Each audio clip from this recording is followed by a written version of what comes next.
My husband's assistant was just a friend until I walked into his office unexpectedly and found them holding hands. I didn't say a word, just tossed a stack of divorce papers on his desk and walked right back out. I'm a 42-year-old woman, and I've been married to my husband, David, for 18 years. We have 2 teenagers, Jake, who's 16, and Lily, who's 14. We live in Chicago, where David works as a senior manager at a marketing firm downtown. Over the years, his job demanded more of his time, leading to late nights and occasional weekend work.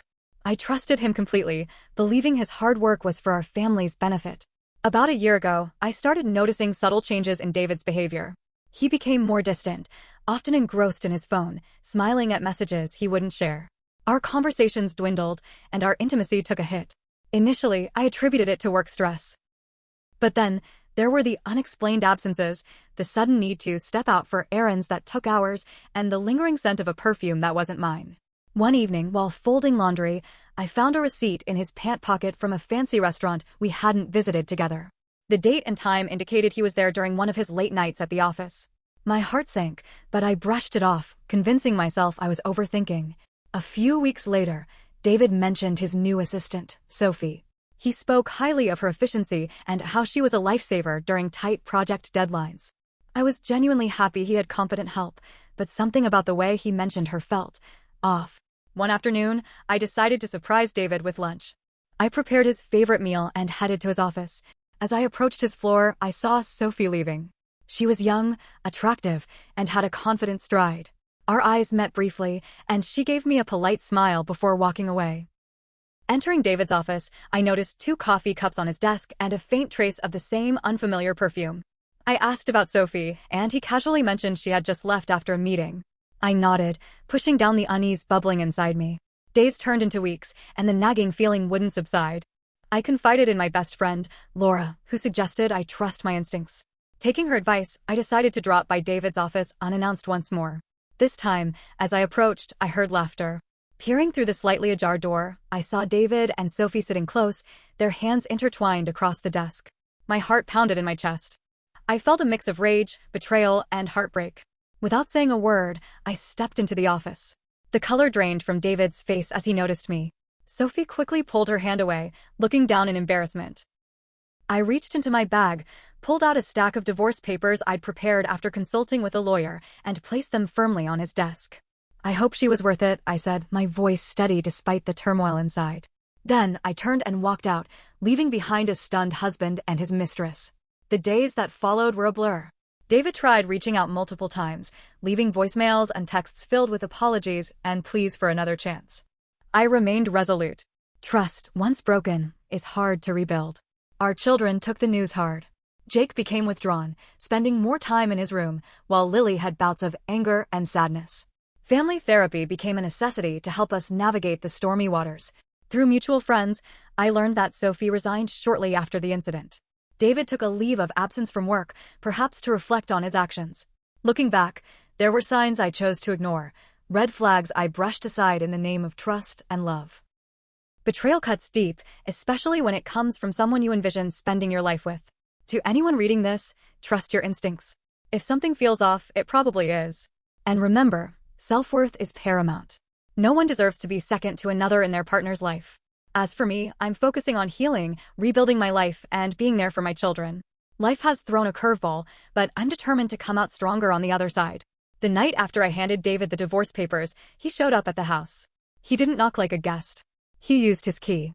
I was in the kitchen making tea, trying to calm my nerves, and suddenly he was just there, standing by the doorway like nothing happened. His face looked pale, drained. I didn't say anything. I just stared at him, waiting to see what lie he'd come up with first. He didn't lie. Not exactly. I didn't sleep with her, he said, voice low, hands in his coat pockets. It wasn't like that. I laughed. I actually laughed out loud, right there in the middle of my broken life.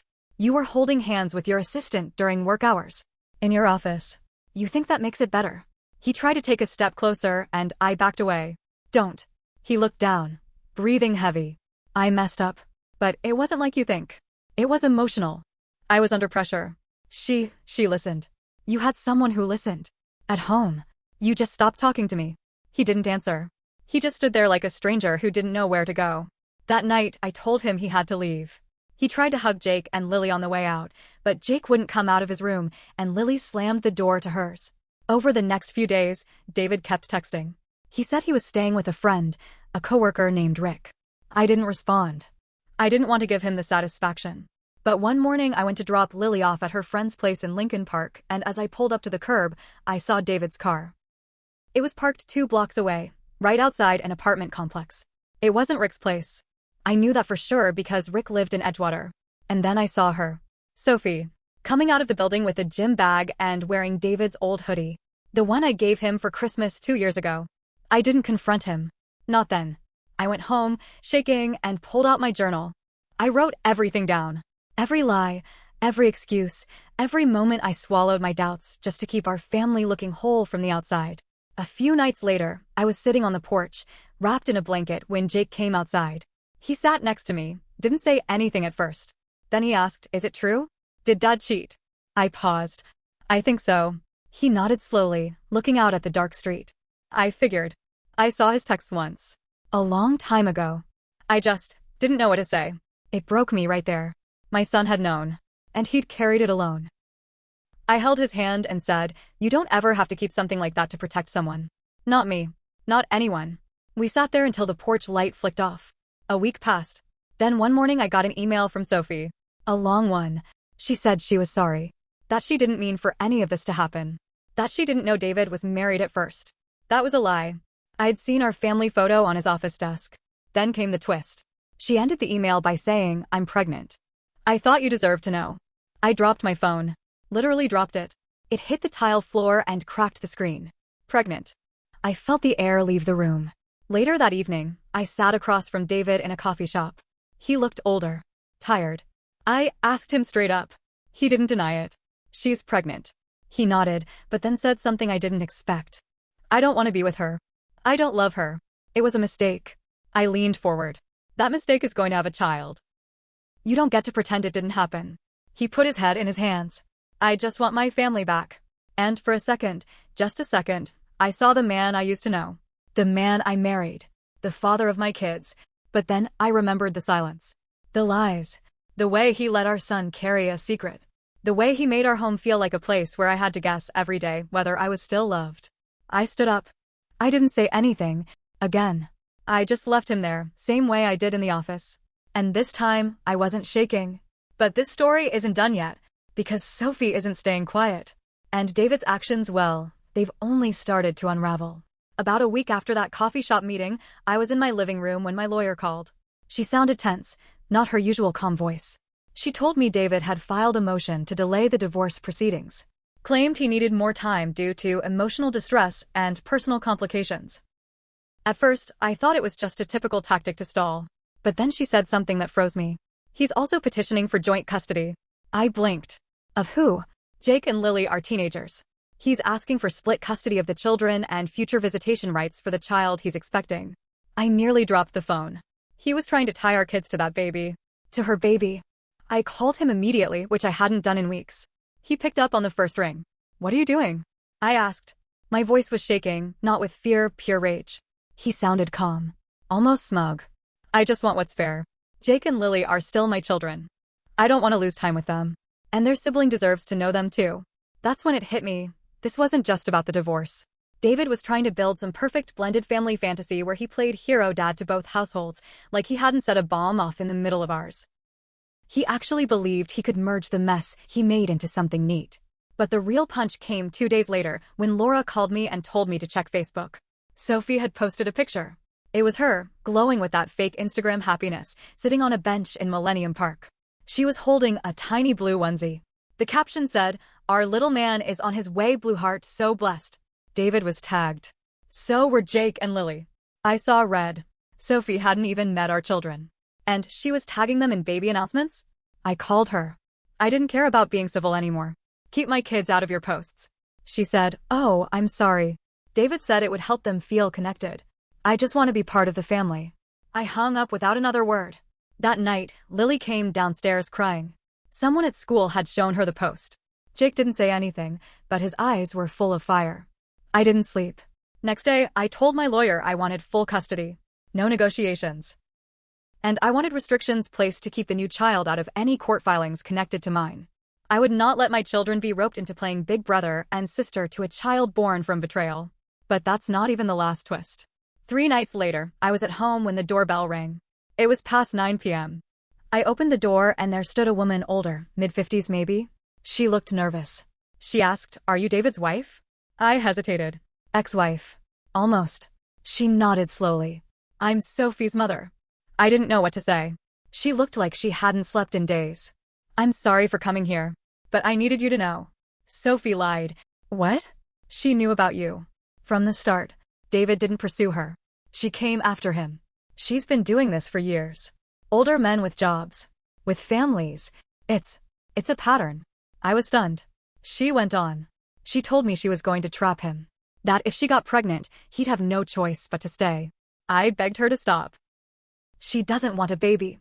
She wants control. She wants to win. I felt the floor tilt. She gave me her phone number and said, "I'll testify if I need to. I know my daughter. She's not stable."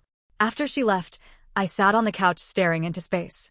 Everything I thought I knew about the situation had just changed. David had still betrayed me, yes. But now I saw just how deep the manipulation ran. And still, I couldn't tell if David knew. Was he just her next victim? Or was he exactly where he wanted to be? This wasn't just about infidelity anymore. This was something darker, messier, more dangerous. And somehow it was far from over. The day it all came to a head started off calm. Too calm. Jake was at school, Lily was home with a stomach bug, and I was working from the dining room table. I hadn't heard from David in a week, which in our world was a sign something bad was brewing. Around noon, I got a call from Laura. "You need to see this," she said, her voice tight. She sent me a video, one someone had posted anonymously on a community Facebook group. It was shot in a grocery store near River North. There stood David and Sophie, arguing in the aisle. Loud. Too loud. You could hear every word. "You told me you stopped taking the pills," David shouted. Sophie replied, "I did it for us. You kept saying you wanted a fresh start." "I said I wanted to fix things with my family," David snapped. "You tricked me." "Tricked?" She laughed, bitter. "You didn't seem tricked when you were in my bed every weekend." Someone in the background whispered, "Isn't that the guy from that firm downtown?" The video ended with David walking out of the frame and Sophie standing there, blinking fast like she was about to cry. I watched it twice. Then I watched it again. My hands were cold. And then the text started. From parents at Lily's school. From neighbors. From my aunt in Evanston. I didn't answer any of them. By 5 p.m., the doorbell rang. I knew it was him before I looked. I opened the door and David stood there, breathing hard, like he'd just run a marathon. "Let me explain," he said. "No," I said. "Come inside. She's home. You're going to explain to both of us." He hesitated, but then stepped in. Lily was on the couch. She looked up when he entered and her expression turned cold. David sat down, but he didn't speak right away. "I made a mess," he said finally. "I don't know how to fix it." "You said it wasn't physical," I said. "You lied." He nodded slowly. "I did." "You said she didn't know about me." He nodded again. "I lied." Lily spoke then, quiet but clear. "You said you'd never hurt Mom." David's face broke. I saw it. The cracks. The pain. But I also saw the selfishness. The way he looked more sorry for himself than for what he'd done. "She lied to me too," he said. "About the baby?" She didn't lie about your hands on hers in your office," I said. "Or you spending nights at her place. Or wearing the hoodie I gave you." That's when Lily stood up. "You're not the same dad anymore," she said. "I don't think you even like us." David reached for her hand, but she pulled away and ran upstairs. We sat there in silence. He said, "She's not keeping the baby." I stared at him. "She's not." I asked. "No. She made it up. Her mom told me everything. There's no baby." I blinked. "And you were going to bring that imaginary child into my custody agreement?" He didn't answer. The room felt like it might split open. "I loved you," I said. "I chose you every day, even when you didn't deserve it." "I know." "No, you don't.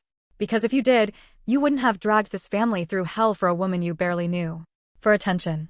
For ego." He was crying now, but it was too late for tears. "I can't fix this," he said. "No," I said. "You can't." He left after that. Not a dramatic slam of the door. Just a quiet, slow retreat. Over the next few days, people stopped whispering. Life moved on. Jake finally opened up and told me he felt relieved it was all out in the open. Lily said she wanted to go to therapy again. Laura offered to help me paint the living room. "New color, new chapter," she said. Sophie? She vanished from the internet.